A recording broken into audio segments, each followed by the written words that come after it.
All right. Well, the room kind of got quiet here for a little bit. Certainly, we have a lot more people here than are here.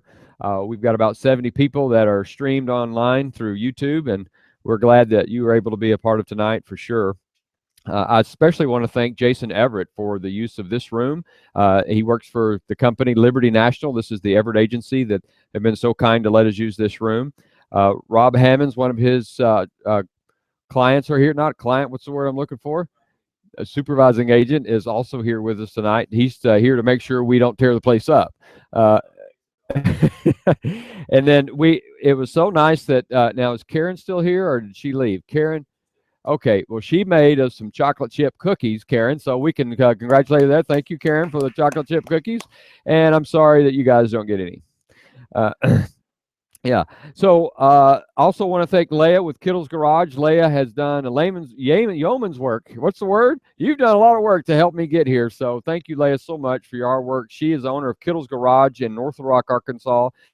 She serves on our board of directors with ASLA and has made this place look pretty nice. So thank you, Leah. I appreciate your help and your work in making it happen. Yep. She's always sending me articles and telling me things, and she's just like one of my biggest cheerleaders, and I really appreciate her very much. John Dodson, he's handling all of our, well, he's the reason that you can see me. So you can either blame him or, I don't know. But he's helping with all the sound and technology. And there will be a transition period that occurs between my introduction and we're actually going to the presentation that's going to be on YouTube. So you folks on YouTube, the whole screen will be filled with the presentation. It won't be me. You won't see me. You'll just see the presentation. So you get the bonus, but all of you guys will have to look at me the whole time. Okay, so that'll be some of the differences that will happen, and we'll transition that time right after the introduction time. Well, again, thank you all for being here and taking time out of your life to come and hear a little bit more about ASLA and what we've tried to accomplish. ASLA stands for American Skilled Labor Association. I don't think I have to convince anyone in this room or that's watching on YouTube that there is a challenge before us. It's just evidenced by the fact of the number of people that are here tonight, the number of people that have signed up online to be a part of this meeting tonight. And specifically, not just the number of people, but specifically the people that are on this call. The prophet Mitch Snyder, I call him a prophet because some years ago, and we're talking the 1980s, he wrote an article about this very problem coming our way. So he knew back then. Mitch Snyder's been a writer for our industry for a good number of years, and he's on the call tonight. So we appreciate you being here, Mitch. Thank you for your time tonight as well. We have an array of coaches from Elite Worldwide and RLO that are on with us tonight. Shop owners from Southern California to New Hampshire are on the call tonight. From Michigan to Texas, ASA chapter officers from all over the nation are on our call tonight. So I don't think I have to convince anyone here or there. If I were to say, Houston, we have a problem, they would know exactly what I meant, and we do. But what I do have to do tonight is convince you that this plan is the plan to help us in addressing our technician shortage in a very positive way, because that's what we want to do. It's to get our ox out of the ditch. That's what we're here for. We're going to learn about that tonight. I heard recently this term that made so much difference. It makes a lot of sense to me, and I think all of my staff that are here. I'm going to mention some of the folks that are here in a moment, but if we don't change, we'll continue to face the same difficulties. Change happens a lot in my life. It's been that way for a long, long time. I want to remind you that as we go through tonight, those that are on YouTube, you have some questions that you can get to. All right, that's good.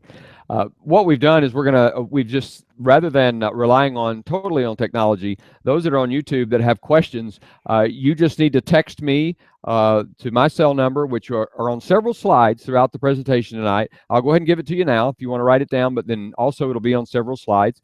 It's 501-993-6121. We'll finish the presentation, then we'll go through any questions that we have in the room, and then questions that we have come in on text messaging on my phone. We thought that would be a more efficient way to handle any questions that are going to certainly come our way. And I'll tell you who else is here tonight that I think is really, really important. You see, for the last year, we've been putting this program to work at Parkway Automotive. We have with us here Brian, who's our mentor. Brian, raise your hand. Yeah, Brian Stafford. He's a mentor with Parkway Automotive. And we have Kevin Lynch, who's the apprentice at Parkway Automotive. And these two guys have been working together as a team for the last year, really helping me refine the apprentice program, helping me see all the things I'm doing wrong so I can get it right. We've had multiple meetings, and these guys have done a tremendous job to help me get, or us, get the ASLA apprentice program done right. Been a terrific job. Thank you, guys. We do have some others that are still coming in. Lee Price with the Department of Labor, with the United States Department of Labor. Don Belcock with the State Approving Agency for Veterans, for the Veterans Administration. Glenn Curry with the Arkansas Department of Career Education, and he handles specifically apprentice programs. And also members of our board of directors are here. I want to mention that the most important person here, of course, of all, is my wife of 26 years, Nancy. So we're so glad that you're here. For me, the most important one, for sure. So let's start with the motivation. Where did this all, where did this all get started? How did this all come about? I got to start with what came into my heart. You see, I grew up without a father. And I went to 9 schools in 6 years in my elementary years, and I went to 3 more before graduation. So if you do the math, that's 12 schools in 12 years. Change was something that happened a lot in my life growing up. College was not an opportunity. We had to go to work. You see, there's this thing that says if you don't work, you don't eat. And I like to eat, so I went to work, and that's what I did. I went to work in this industry, and I came in this industry right out of high school. I went to work in a dealership, and for the last 34 years, I have been amazed at what you can do in this industry if you're a hard worker. It is amazing. And also, in my 34 years in the industry, I've met colleagues from all across the country. And I've developed some really close friends all across the country. Many, if not all of them, we're all fixers. We fix things that break, right? That's what we do. We're in this industry. So in 2012, a small group of business owners, we met together to just share ideas. And some days we just needed someone to, be a listening ear for us, a shoulder to cry on. Business owners all sleep like babies, right? Or am I the only one in the room that wakes up every 2 hours crying? That's how a baby really sleeps, right? Because that's what it's like to own a business. There's some days you just take it all home with you. You can't get rid of it. It's just there. So we called this little group, we called it a catalyst group. In fact, we even wrote a book together called Big Business in Little Rock. So we just told our story about what it was to be in business in Little Rock. Had an opportunity to meet with the governor of Arkansas and talk with him. That was Mike Beebe at that time. And it was a great joy to just be a part of that writing and to talk about Little Rock, Arkansas, as a place for business. It's a tremendously wonderful place to live. 2 years ago, I received an email from a very close friend who owns a shop out in the Midwest, and I'm going to read what he wrote to me. He said, "Mike, I feel like today will be the beginning of the end for my shop. I've tried for months to hire another tech, and I've tried virtually every method and avenue available. It's become such an issue here that shops are becoming ruthless in their pursuit of technicians. I can't even seem to land a viable B-Tech, much less an A-Tech. The hostage situation will most likely come to a head today, despite every effort I have made to prevent it." And I can just tell you that that's the lament of shop owners many, many times. So from that, a lot of questions just started popping into my brain. Those who know me, these things just kind of happen. If you've ever watched popcorn pop, that's what goes on in my brain sometimes when things start going around and get moving around. But I had a lot of questions. I thought, well, why is everyone going to college? I wasn't able to go to college. Why is college debt the norm? Other industries have internships. Why don't we? Our aging fleet of technicians are not giving back. Why? Why not? Then my thoughts went to influences and people that change our lives. They change our direction in life because of their influence on us. I thought about that. You know, there was a time in our country where fathers were that person. They were that person that made the influence of where their children did with the rest of their lives. There are fatherless homes with little or no direction all over our country right now. So if there's one thing that I've learned from this recent life journey, is that there's still lovers of cars out there. They're all over the place. And they really want to be in our industry, but there's no direction. There's no one there to show them, to give them those tracks to run on, to be successful in our industry or many other industries, especially when we talk about skilled labor. Because so many times, everybody, all they heard is you have to go to college. And I know that there are a lot of jobs that require college, and God bless them, because we need you to go. We need you to go if that's what you want to do. But I would argue to say there's a lot of Mike Davidsons out there. There's a lot of Mike Davidsons that need some direction. They want to work with their hands. There's skilled labor, whether it's carpentry or, in our case, automotive technicians. They just need a direction. So all these things are just swimming around in my brain. And it was through the meeting, and I know that our board members here may remember that meeting, we began to talk about a skilled labor association. And it was in that meeting that, I mean, we were just there as business owners, just, you know, again, just crying on each other's shoulders and talking about, well, this is one of the laments that I had in one of the meetings. So we began to talk more and more and more and more. And we talked enough that finally ASLA was born. It was a pretty exciting time. I began to think about it. Something else was going on that proved to be very vital to ASLA. You see, in the winter conference of 2015 for the Elite Pro Service, Bob Cooper presented what's called the APG. It's Apprentice Program Guide. It was amazing work. He did an incredible job. He had some help. He had some help from a guy named Joe Marconi, one of the great guys in our industry. Another guy, Jim Perino, an incredible guy in our industry. I mean, these are seasoned guys that know what to do. So these three guys, and they allowed me to help a little bit. But we put that guide together. And after I read it, I realized that what Bob had done is that he had actually created a template for building an apprentice program. And it was instrumental in the final building of what's now been approved by the Department of Labor. I learned that there are federal dollars available for apprenticeships. Now, that's when my eyes woke up, because I know what it costs to train people. I know exactly what it costs.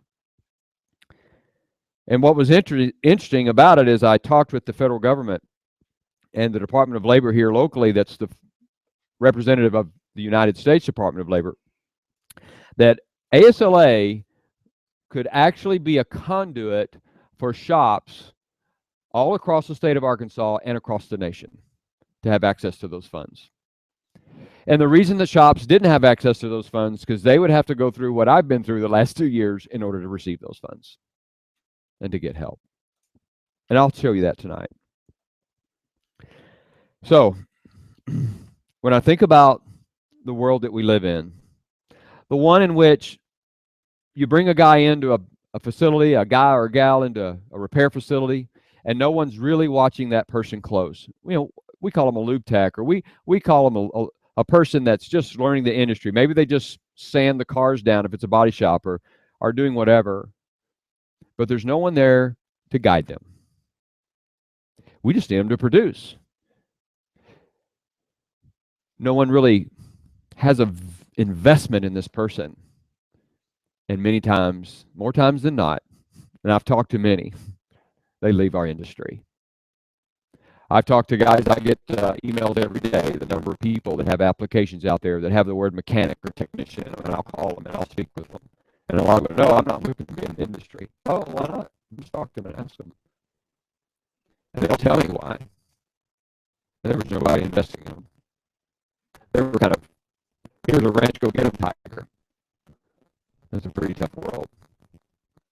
But see, I knew we could train.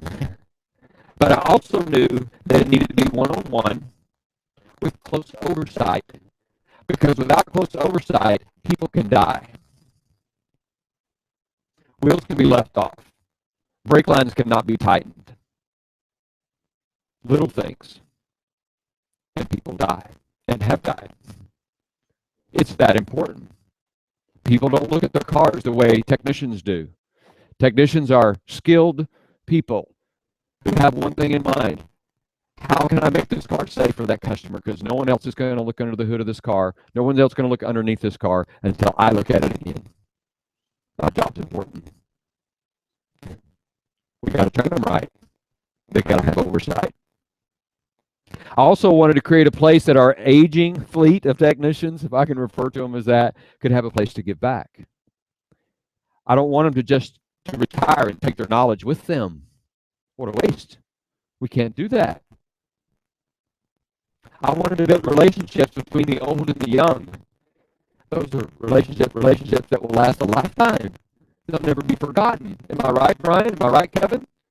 Yeah. Never forget those relationships like that. I also wanted the thousands of fatherless children to be given direction, a direction of success of their particular chosen career. That's what I wanted. You might say that I've been preparing for tonight since I was 5 years old, because that's when my parents divorced, and that was the last time I saw my dad. And I don't say that to be sad. I mean, all the changes that have occurred in my life helps me accept change quite well. In fact, I embrace it.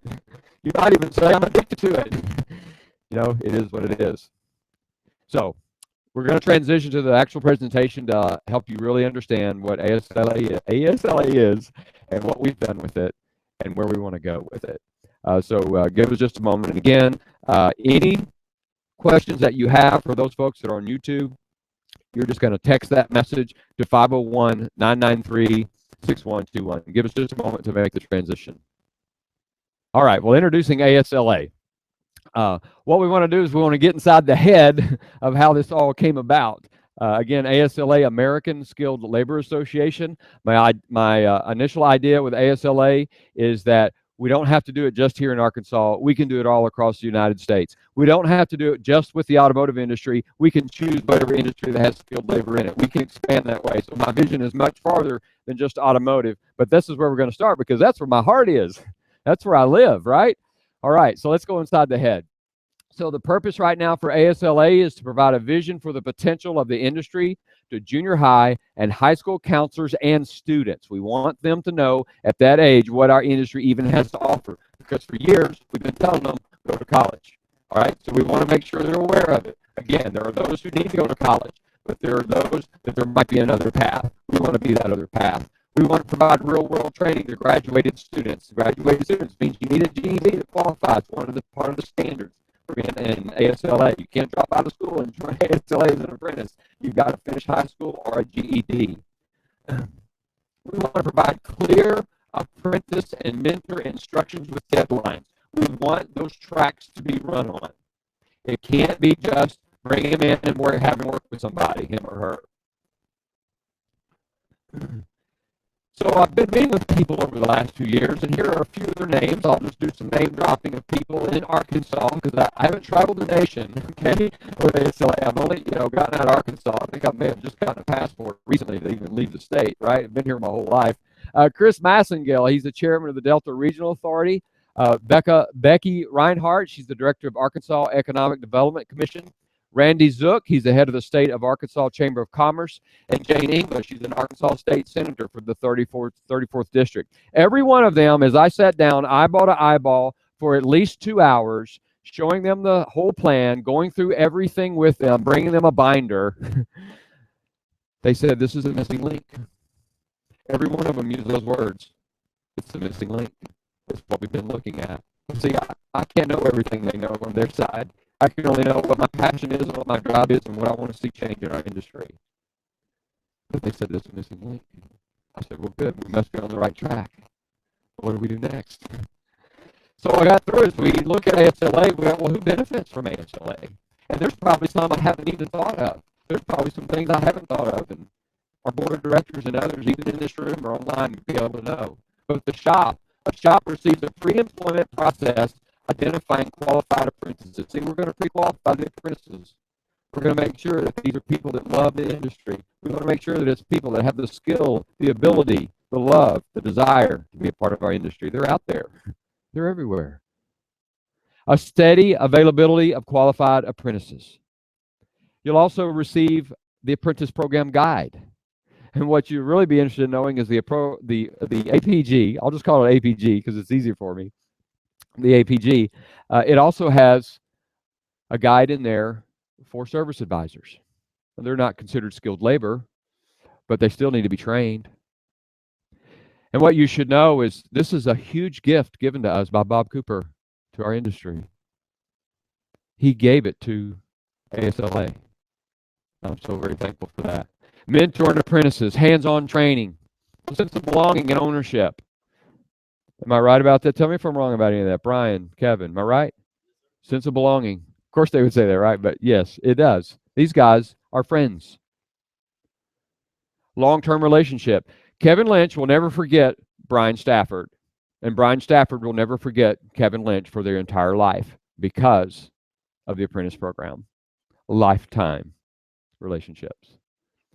And a place for, now Brian's not aging, but if he were aging, well, he is aging. We're all aging, right? Yeah, a little bit, right? But it is the place to get back. It's a place, it's one thing for us to gain the knowledge and have the knowledge, but to never give it back, we're a waste. We got to get back. Corporate, hey, how about you guys? Yeah, you're involved. Properly trained automotive technician. We're talking about reducing warranty rates due to misdiagnosis. You got a seasoned technician overseeing an apprentice. Assisting the industry with its biggest challenge. You think you won't get some, what's the word I'm looking for? Commitment there when you've helped in that process? Oh, and don't forget the last one, providing customers for yourself. Do parts suppliers need technicians who can diagnose cars properly to buy the right parts? Do tool people like Mac Tools and Snap-on Tools and others, Cornwell, don't they need technicians to be, when they pull up on the lot with their truck and their tools to sell, don't they need someone there to buy? We provide a showroom for them, but if there's no one in the bays, there are no customers. Do they have a vested interest in this program? You bet. Let me tell you what's been done so far. What's Mike been doing for the last year or two besides not shaving? All right. One, we set up a board of directors.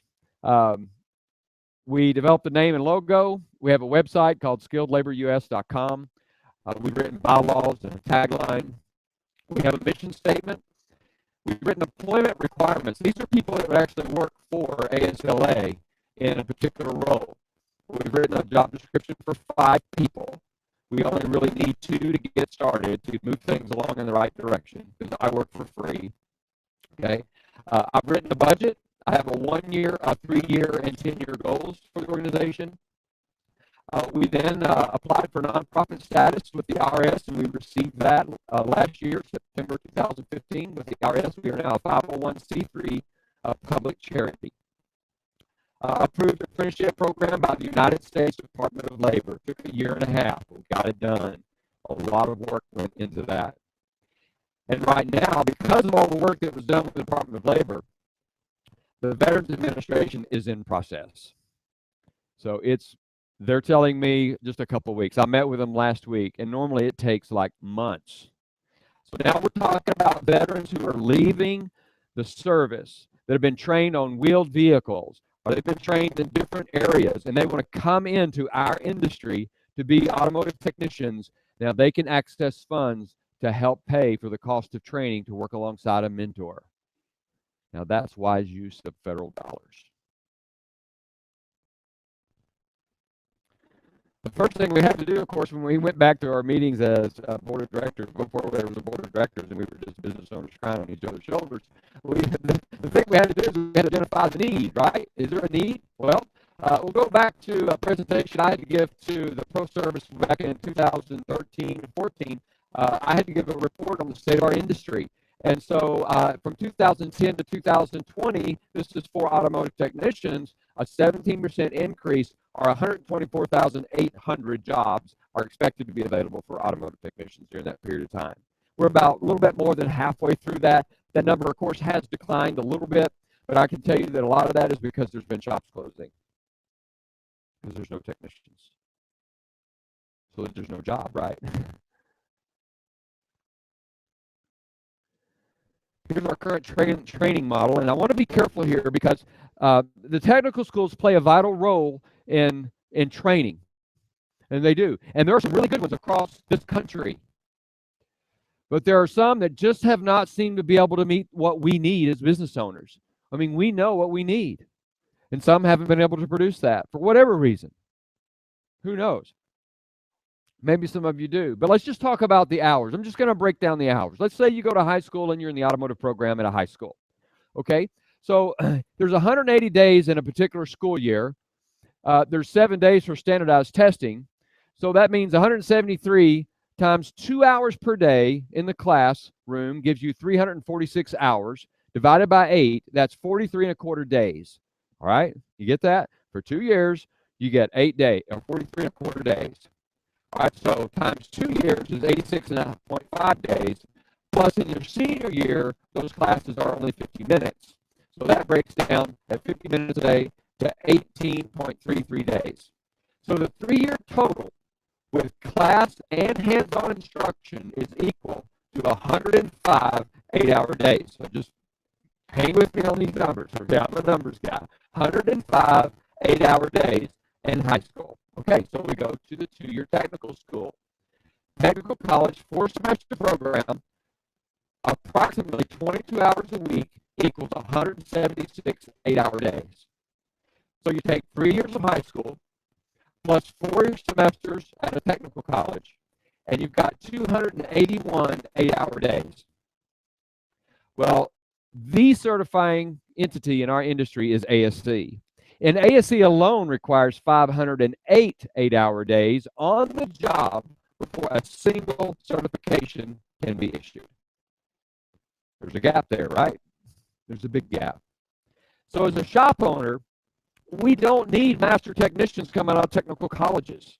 We just need qualified apprentices. That's what we need them to produce. That's what we got to have.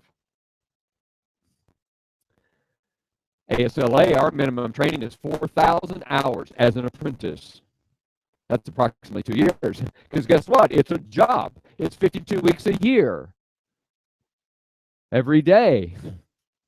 5 days a week anyway. And you can kind of see, and I'll tell you more about this later, but these are the hours that are required, but they total 4,000 hours under what's been approved by the Department of Labor. And we have a time tracking device for shops. That's really easy, real spreadsheet. We'll show you that later. So what's in the heart of ASLA? Well, I've already mentioned it. It's the Apprentice Program Guide. It's very comprehensive. Said it's written by Bob Cooper, Jim Ferrano, Joe Marconi, and I did a little bit of work. But I can tell you those guys did an incredible amount of work. In fact, here's a note from Bob Cooper. This is his words. This Elite Apprentice Program Guide is the first comprehensive guide to be offered to the industry. In creating this guide, I utilized my experience in the industry as well as the discoveries we made at Elite by researching the practices used by many of the top shops in America. This guide has been created to accomplish one simple goal: to help you better secure your future by ensuring that you have the gifted technicians and service advisors you need for years to come. Bob Cooper.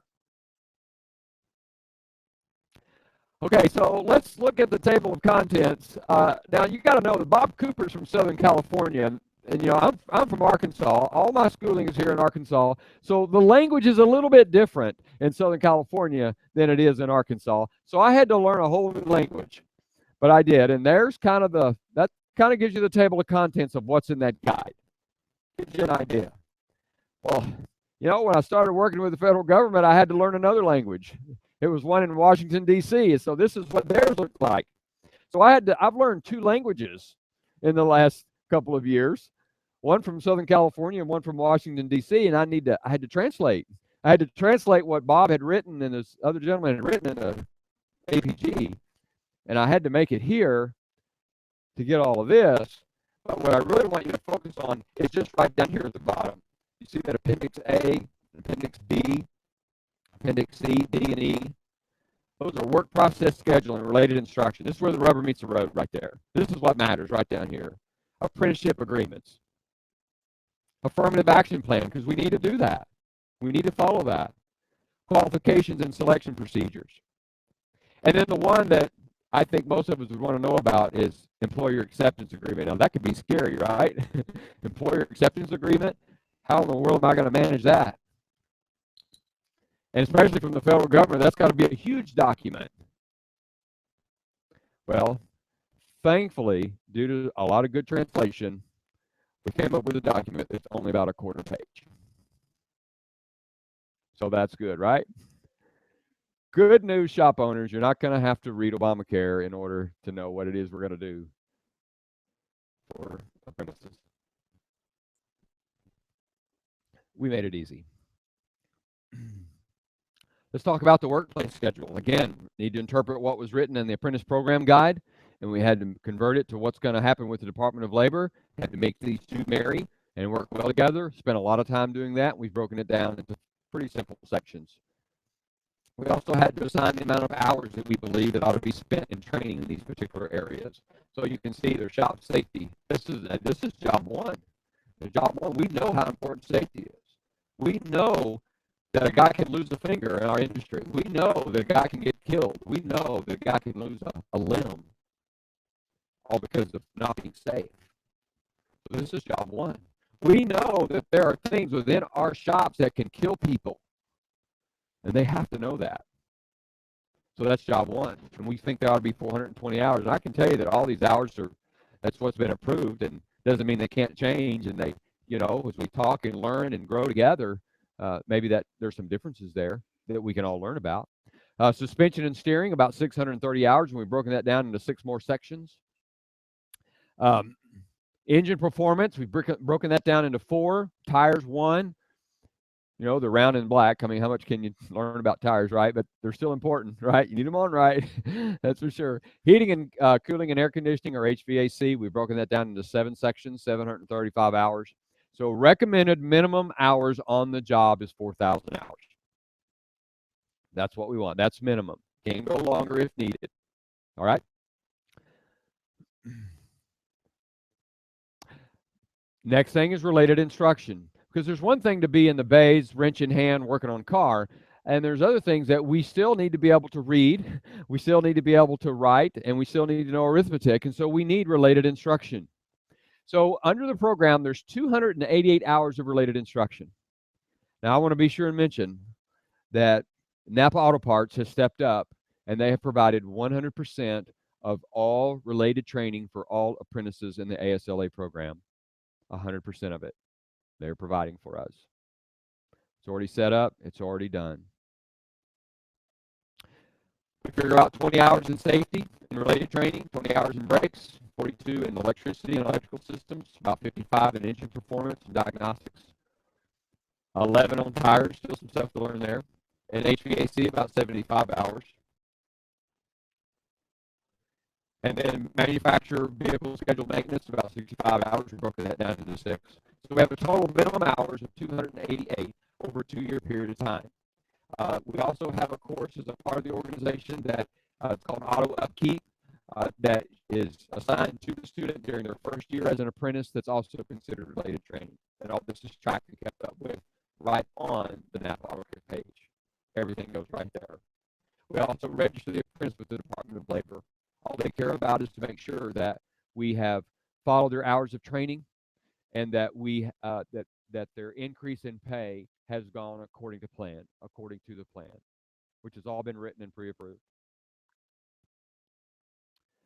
So what happens in the Bay?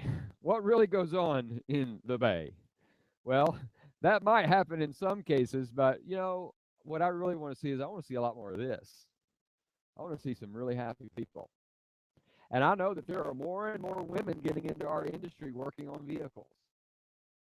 And I think they should. You know why? Because the truth is that women have a lot better ability for cognitive thinking and oh, the word I'm looking for is leaving me, critical thinking skills.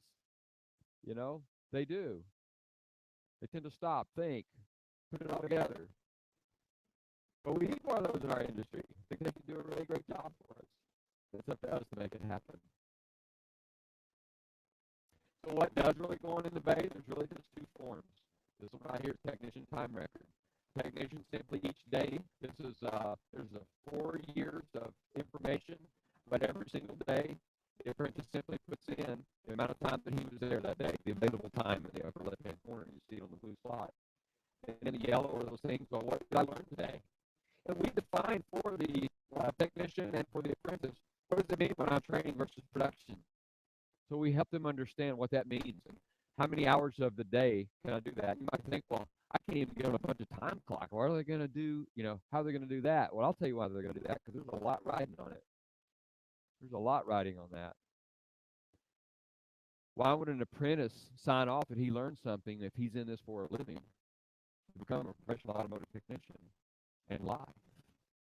The mentor has to agree ahead of time that he will make sure this is done correctly and truthful. This is also what's used to reimburse the automotive shop. I think the shop owner might have an interest in that being done correctly. So we got a lot of interest in there for it to be done correctly. But we made it easy. This has to be sent to ASLA once a month, and at the end of each and every day, you can know how much time did my apprentice spend in production, producing work for the shop, and how much time did he spend in training? What percentage of his day was what or what? It's all done for you automatically. Just put in the numbers. And then once a month, I love this. I picked this up, by the way. I'm going to give credit where credit's due, from the electrical industry and what they do. All right. This is an apprentice evaluation. I adopted it to ASLA with permission, of course. Okay. And I thought, well, these things are really, really important. Look at what we ask. And this is, by the way, this is filled out by the mentor, turned in once a month to ASLA. Becomes a part of the file for the apprentice. Initiative, mechanical aptitude, safety rules. How about attitude? Does it make a difference, right? Don't we hire people for what they know and we fire them for who they are, right? That's what happens to us, right? Are they responsible? Use of working time, tardiness, accuracy. How about personal hygiene? We all have those cases. Attendance, communication skills, attire, and then overall comments and how you think is turned in once a month by the mentor. We just want to know how he's doing. We're just going to put it in his file and keep up with it. Because there's going to be a time where an apprentice is at one shop and he needs to go in another. And if you're going to go to another shop or you're that other shop owner, wouldn't you like to be able to see a little bit more about this person? How do you do here? Before you decide to hire them, which, by the way, is always the shop owner's choice. The shop owner is the one who decides who I'm going to hire. They do an interview.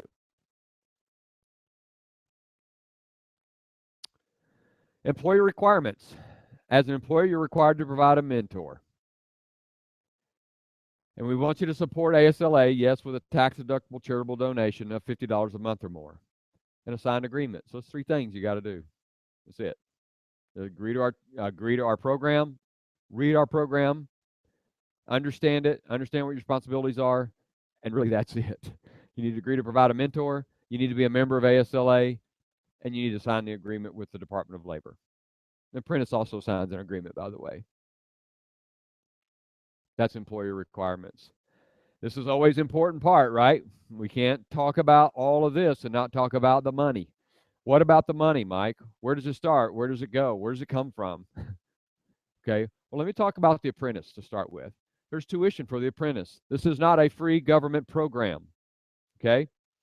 In fact, I firmly believe with all my heart that if our industry will get behind this at the level that we should, we will not need those funds from the federal government, but we do need them to get us jump-started. But I have every reason to believe with all my heart that we, as an industry, can make this happen. But we do need help to get it started. All right. So this is what happens for the apprentice to start with. There's a Burke test. It's optional. It's not required. We do drug tests and background checks. I've already set up with an organization for over the entire United States where I can do drug testing and background tests with one phone call for anybody in the nation. An ASLA interview. I put together an interview process some years ago called Hiring for Keeps, where we've learned some things about hiring people to identify are they the right fit for our culture? Can they do a good job for us? There are some books to buy. The business does interview that apprentice, by the way, or potential apprentice. He pays a tuition for monthly reporting and tuition. Program cost per year $12,170. That's the first year. The second year is $11,620. And if we still need some more months after that, it's $968.33 a month. You think there might be some motivation to get this thing done? Probably. But we're going to make sure it's done right.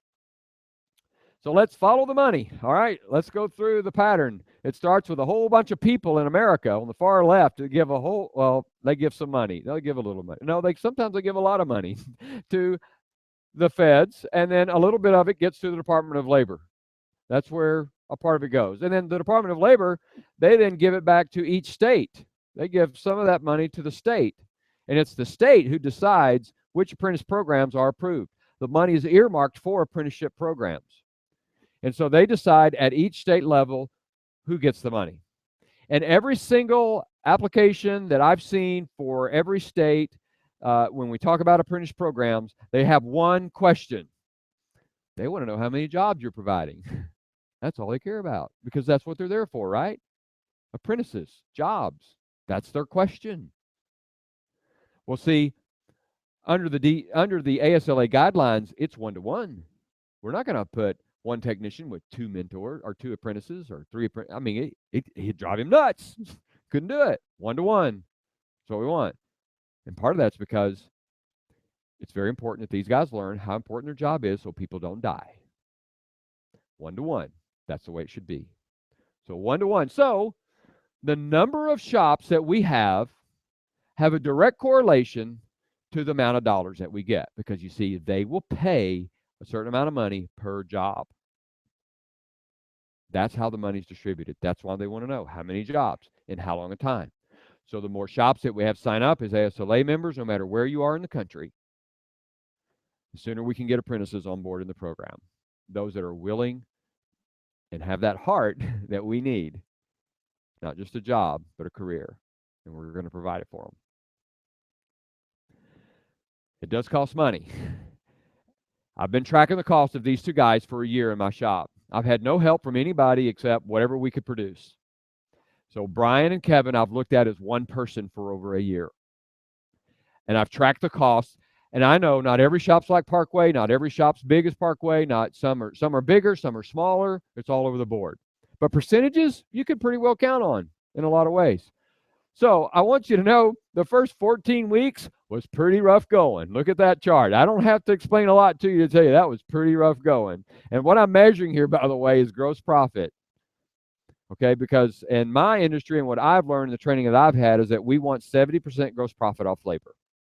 All right, everyone on this call should know that, and everyone in this room that has a shop should know that. That's what we're after. But boy, we had a rough going. 70's up at the top, by the way. At the top of that chart, first 14 weeks, we just couldn't make it. So we made some changes along the way. And then this is all the way through the end of June of this year, okay? So this comes from week 15, okay? And then all the way through June 29th of 2016. Now, have you ever had a bad day, a bad week in the shop? You ever had a bad week? Yeah, well, you can see those in there. But look what we did. We kind of leveled out. We've gotten a little bit closer to 70. Now, we haven't made it. I mean, there's very few times that you would see that. But you can see 65 and 60, 62. Here's 72. There's one there. 57, 55.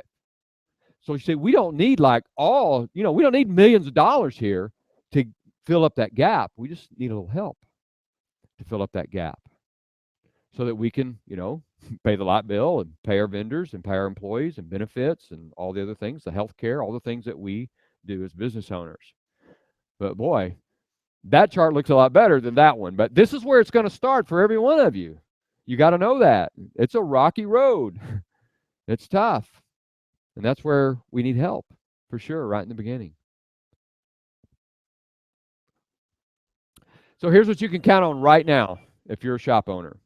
Right now, If you have an apprentice from ASLA, you can count on right now $5,000 per year per apprentice, period. That's what you'll get. It's not any more difficult than that. More money we get from the Department of Labor and the help from apprenticeship programs, more money you're going to get. We're going to help you. It's all got to be tracked. It's all got to be turned in so that we know you're not going to make $1 million here. You're going to help people get into our industry, learn the industry, and you're going to provide a future for people. You see, you're going to change lives. And as business owners, that's what we have the opportunity to do. We have an incredible blessing to be able to change people's lives. And this can help us. First step. We always got to know what the first step is, right? Step into the water. It's a little bit cold. You know, okay, got to step in a little bit. Here's the first step. All right, if you're a shop owner, join ASLA and spend time identifying a mentor in your organization. No one has to do it my way, but I'll just tell you what we did. I took all my technicians to dinner and I said, hey, look at this program. What do you think? And I listened to them and watched them. And, you know, like water and oil, you'll start to see the one that rises to the top that's probably your mentor. You remember those meetings, Brian? Yeah. And I discovered it may not be your top producer because a mentor has certain character traits that makes him a mentor. And in fact, if you go to our website, you will find how we identify a mentor. And it's what you can do. It says right on there, identify a mentor, so it's not hard to find. Take your people to lunch. Take a few of your guys to lunch or take them to dinner and find out, is this guy or gal the mentor that should be in my shop? So identify a mentor. That's your job. 2 things. Join ASLA and identify a mentor. Job 1. First step. That's all you got to do. It doesn't cost you anything. Well, except for joining. Apprentices. Think about this. You got guys that are leaving the armed services. You've got guys that have finished high school, guys and gals that have finished high school, guys and gals that have finished technical schools, guys and gals that just want to be in our industry. They just want to be there. You meet them all the time. Or you'll have parents ask you questions. All of you all over the country that are watching us tonight, you know you get asked the question a lot, all the time. We all do. All you got to do is remember our website, skilledlaborus.com. That's it. You see, there's a button on there for apprentice initial contact. That's all it is. That's not hard. 4 questions. Some things that the Department of Labor wants to be sure that we're tracking and that we know. We do want to know. We want to know your gender. We want to know your ethnicity. We want to know, are we following affirmative action? And are we, in fact, hiring people that look different than us? They want to know that. Are we giving them an opportunity to get into the program? So that's what we're going to do. Immediately, right, John? Immediately after they fill that out and send it to us, then they're going to receive immediately. As soon as they fill this out, automatic, they're going to get enrollment form, a pre-screened document, and tuition schedule. They're going to know right then, right now. It's going to happen automatically. Right, John? It'll happen automatically, right? Okay, John's shaking his head for those who can't see John. He's shaking his head. He's my guy. Okay. So once enrolled and initial fees are paid, we'll perform a background check, interview, drug test, and we'll locate a member shop in the area to set up an interview. That's it. It's nothing harder than that. You know, I read all this and I think back over the last 3 years of my life, and I'm thinking, how did we get it so simple? Because it's been a lot of work, truthfully. It really has. But it's paid off. I've had a lot of great people around me that's helped me make this happen. It's not, I just happen to be the voice. But there's been a lot of people around me to make this come to fruition where we are now. All right, you parts, tool, and equipment suppliers that are online or in the room, you got to believe that you're building your future for your customers. So I want to give you some tracks to run on. I want to see you get committed to an organization that is dedicated to building your future customers. That's what we're doing. That's our only goal. We're not a union. We're not anything other than bringing people into our industry who otherwise had no course. They had no tracks. That's what we're talking about. That's what we're doing. That's my passion. That's my heart. That's where I want us to go. So there's an opportunity and what I have put together for you to come together. And you can give more if you want. It's okay. You don't have to give that. You can give more if you want. That's what it's going to take. And these are the ways that I believe our organization can do without the federal government. We do need the federal government's help to get started, no question about that. But for sure, we do not want to be dependent on the federal government. They don't want us to be dependent, and I don't want to be dependent on them. And if we all work together, because there is strength in unity, and that's where we'll find our strength. Other ways to support. Again, all contributions are tax deductible as a 501c3. If you have an Amazon account, you can actually sign up for what's called Smile.Amazon, and a portion of all of your purchases can be given to American Skilled Labor Association. You go to our website, click on a button, and you're signed up. It's not any harder than that. And now all of your purchases through Amazon, not all of your purchases that qualify, I should say it that way, they give 0.5% to ASLA. You choose who you want the charity to go to. So it doesn't have to be ASLA, but that's why we're here, and that's what I would obviously recommend to you. You should contact your state's Department of Labor. We need to know what's available for them, the contact people. I need to know who those people are so that I can get in touch with them and that I can show them our program, because we're talking about their dollars helping apprenticeships in your state, wherever you are. We need to let vendors and tool suppliers and equipment suppliers know about ASLA. Just go to skilledlaborus.com and you'll find the information you need. You'll find contact information. But we do need their help. Okay, we're down to questions. So I'm interested in seeing any questions in the room, and then we'll go to questions that have come through via text messaging, because I'm sure you maybe had some questions along the way. Okay, thanks, John. Okay. Sometimes the audio is quite garbled. Sometimes it's great. Well, they've talked to me several times, haven't they? Question: if there isn't a mentor in the shop, could the shop owner qualify? Yes, the shop owner could qualify as long as he was able to spend the hours with the apprentice. Again, we're talking about people's lives and safety. We don't want that apprentice going off on his own to do something to a car that you can't oversee. So if you're a small shop, then yes, that could happen. If you're a larger shop, you're going to be challenged.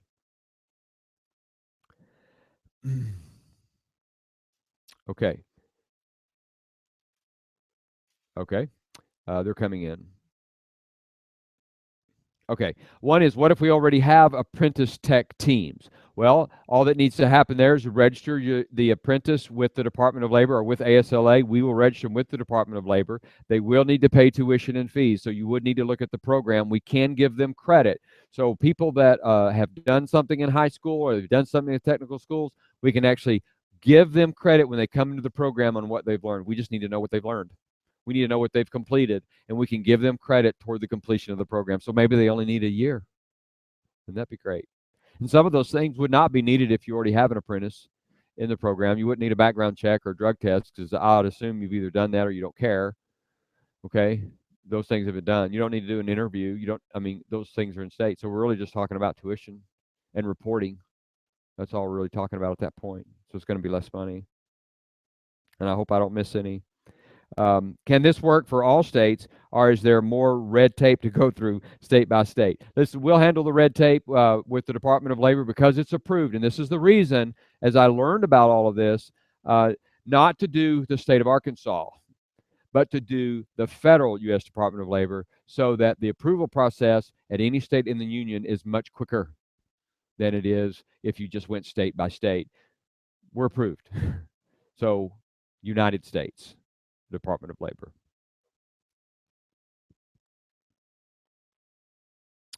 Some have asked if the presentation is being recorded. Yes, it is. The entire presentation, including the goof ups in the beginning and the things that we were trying to figure out, that's all recorded, so you get to see the whole thing.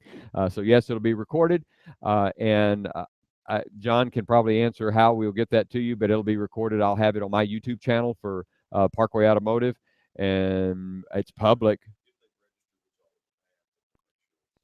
Okay. We'll send the link out to everyone who's registered. How's that? Yeah, great. Thanks, John. Yeah.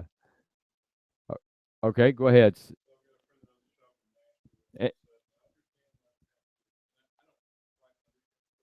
Okay, and let me just real quickly, Sid, let our audience know that Sid with Christian Brothers Automotive is going to ask a question that has been sent to him as a text message. So give me just a second. I'm going to listen to him and I'll repeat the question.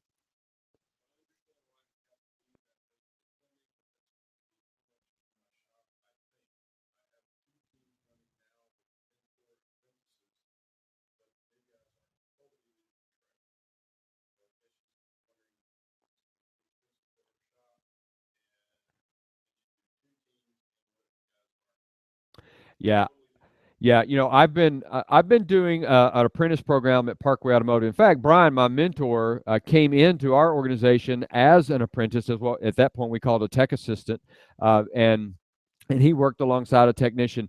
Doing more than one at a time is a big hurdle, and so I recommend just one mentor, one apprentice. I mean, if you're big enough and you can do two, and you want to do that, that's fine.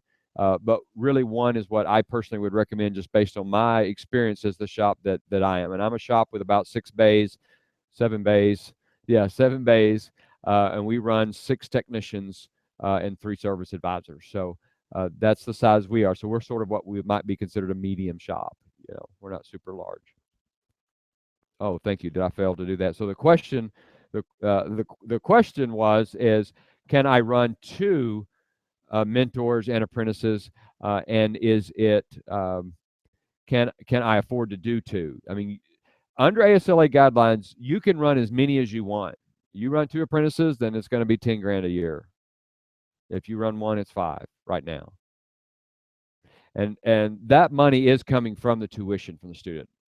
And so as we get money from the Department of Labor, and they have earmarked a certain portion can be used for administration and the other can be used for the apprentice program.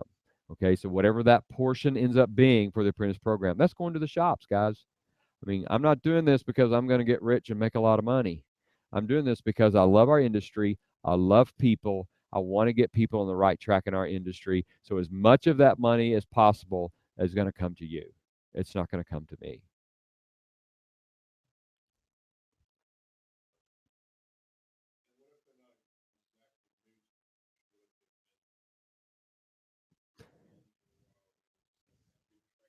Yeah, yeah. A lot of people, it did ask about people that are just maybe they've been in the industry for a while, but they really haven't gotten off the ground. They're still on the ground floor. Then this is their opportunity. This is their opportunity to get something going.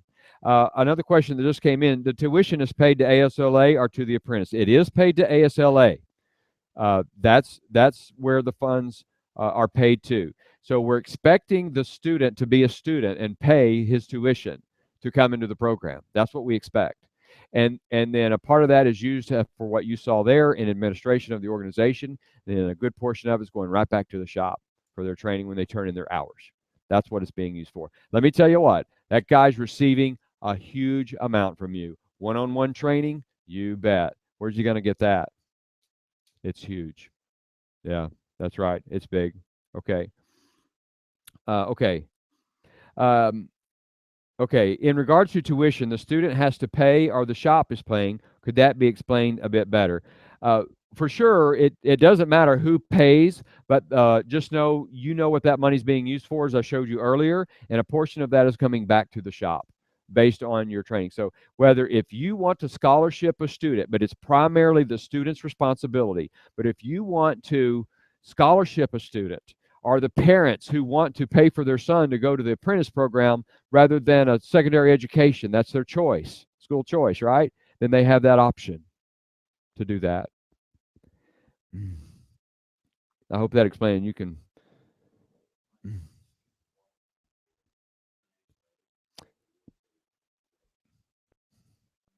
What I know from, let's talk about veterans first, because there's money available. There's stipends there for veterans, and although the Veterans Administration will not pay specific tuition, the amount that they receive for housing and some other items, I can't recall the names of them yet, more than cover the tuition for ASLA.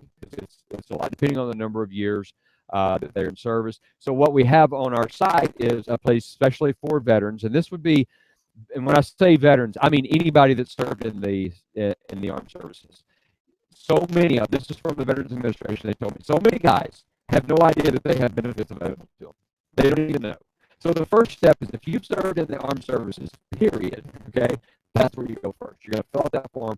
You're going to get it to us. We're going to submit it to the Veterans Administration. It goes to them, and they let us know how much is available from the Veterans Administration. And I think that answered the question about the veterans, but your question was actually more towards something else. So if you ask me that again, I need to make sure I repeat it.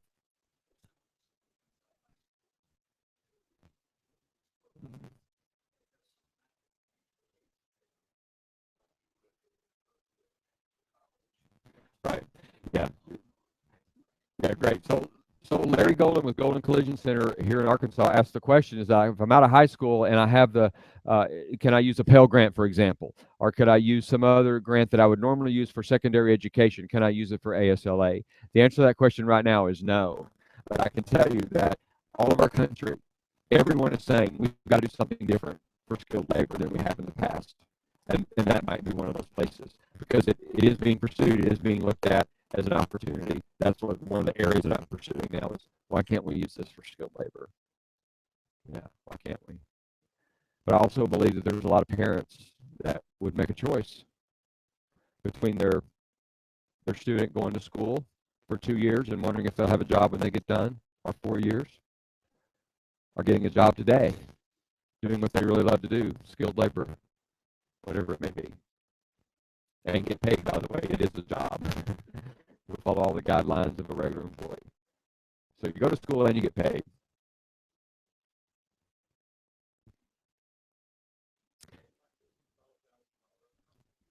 Mm-hmm. Okay, so that's a part of the tuition that goes directly back to the shop as they complete training. So once a month, we write a check back to the shop for the training based on hours of spent training. So for the time spent in production, so this is a standard for the Department of Labor, any time that the student spends producing work for you is not reimbursable. The time spent learning is. Related training is not a required reimbursable time. In other words, I said that wrong. You are not required to pay the student for related training. Okay? He does that on his own. Now, if he does it during work hours and you have the time for him to do that, to sit at a computer and do related training, then yes, he's an employee. You pay him like you would any other employee. But if he goes home at night and he goes on the computer and he works on his related training, it's like homework for him or her. So yes, you don't have to pay them after hours to do that related training. 288 hours are required. They record it, comes in, we give them credit. When the apprentice completes his training and is qualified, what does he receive to carry with him, proving his qualifications through ASLA, such as a diploma equivalency? Yes, they actually get a certificate of completion from the United States Department of Labor, Office of Apprenticeships. I don't know if I brought that copy with me or not. I don't think I did. But yes, there is an official certificate that is issued by the United States Department of Labor. Once they've completed all the training, I submit that information to the Department of Labor, and they issue a certificate. Yes.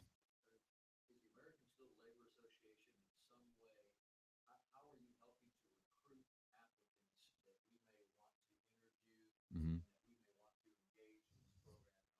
Yeah. So let's go back to the very beginning where we want to be involved in junior high and high schools. We want to let the counselors know what's available to our in our industry. They need to know that. It's a wonderful industry, a marvelous industry. And I should repeat your question. Larry with Golden Collision asked in regards to how are we going to recruit. And I can tell you that I've already have good communication with the United States Air Force. There's an Air Force base here in Little Rock, and they have people that are leaving the armed services all the time. And you guys see them all the time, especially if you're on Indeed.com or other places. You'll find a lot of them. But specifically, ASLA's goal is that we will have we'll call them a recruiter, a representative in the junior high and high schools. We will be at job fairs. We will be in the places that we need to be to expose people to our industry, wherever that may be. Question from online. Mike, is there anything in your program that talks about how to fairly compensate the mentor for his time and possibly lost production, My techs are all performance paid. We have spent some time on that, haven't we, Brian? We really, really have. And yes, there's some things that need to be talked about. In fact, did you know? I know a lot of in most of the country, technicians specifically are paid on performance. They're paid on what's called a flat rate. And however, in California, it's against the law, by the way. So yes, we have pay plans that we can talk about and different options that we've looked at and that we are currently doing. Again, I've had a mentor and an apprentice in my shop for a year. There are other shops across the country that I have relationships with that are also doing a mentor apprentice program that have made, in fact, we modified some of ours from some of the information that I learned from some of those people. So there's a good network of shops that can give you a lot of options on how do we compensate this person. We're going to have a guy that's or gal that's producing this much, and we're going to say, oh, by the way, here's an apprentice. Well, you know that his production is going to go down and your payroll cost is going to go up. And that's where we need the help, right? That's where the cost is not something we can do alone for very long. So we got to have that help. And it's available to us. But to help you with that. Okay, is the tuition pay, okay, is there any funds available for tooling for the apprentice? That's a really great question for our tool suppliers that we even talked about here. We're talking about their future employees, future customers. I do not have a toolbox full of tools that I can give to an apprentice. All right. Now, I have a toolbox available for my apprentice, but my apprentice was so excited about coming to work under our program because you see, I didn't just interview him, I interviewed him and his parents. And he was so excited. The next thing I knew, he went and got a toolbox. He showed up with his own toolbox. And he came up with a simple set of hand tools to start with. And by the way, part of the standards for ASLA is that the mentor agrees to loan his tools to the apprentice, but there's also a responsibility of the apprentice to make sure those tools are turned in or he will buy one. Okay, so there's a sharing. There's a sharing of knowledge and tools. And I would say that happens on a daily basis. When you say that, Brian, he's stepping over. But he knows your toolbox as well as you do by now, right? They're working right beside each other, Bay 4, Bay 5. We call them by their real names, but that's where they work. Okay.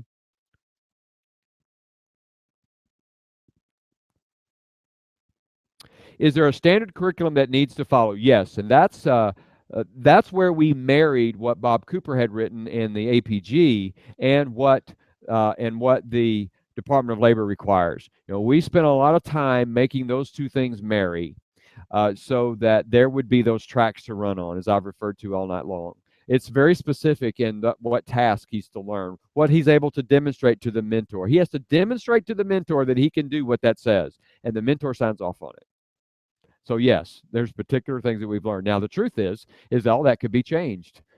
Board of directors, we could change all of that. There's forms we can fill out for the Department of Labor if we felt it needed to change. Because you know what? Our industry changes. So things will happen along the way. But for now, we have a curriculum. We have a path that we want those guys to run on. I'll tell you that's the distinction that can be made. As Bob Cooper said, this is the first of its kind. The Apprentice Program Guide is the first of its kind. And so now we're talking about tracks for those guys to run on, guys and gals to run on as apprentices. Okay, so that program is on our website. Thank you, John Dodson, my techie guy who's here with me tonight. Thank you, John. It is on the website. You can look at it right now.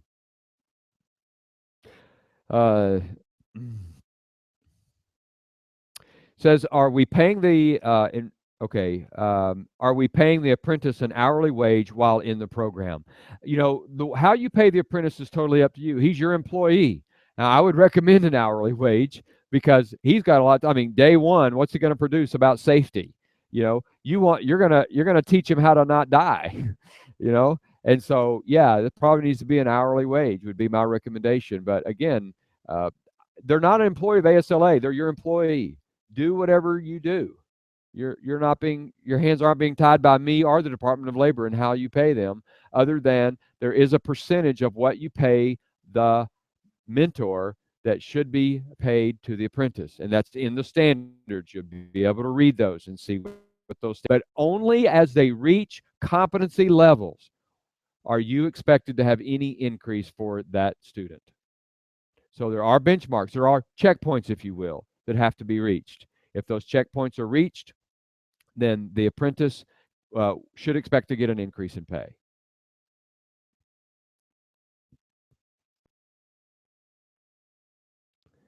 I don't see any more blue dots, except that my prescription is ready at Walmart, Nance. That's all I got. So I think we're good. Any other questions from anyone in the room here tonight?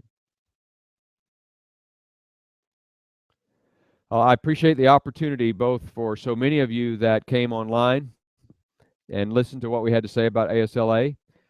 You can reach out to me. Again, the number that's been displayed is my cell phone, 501-993-6121.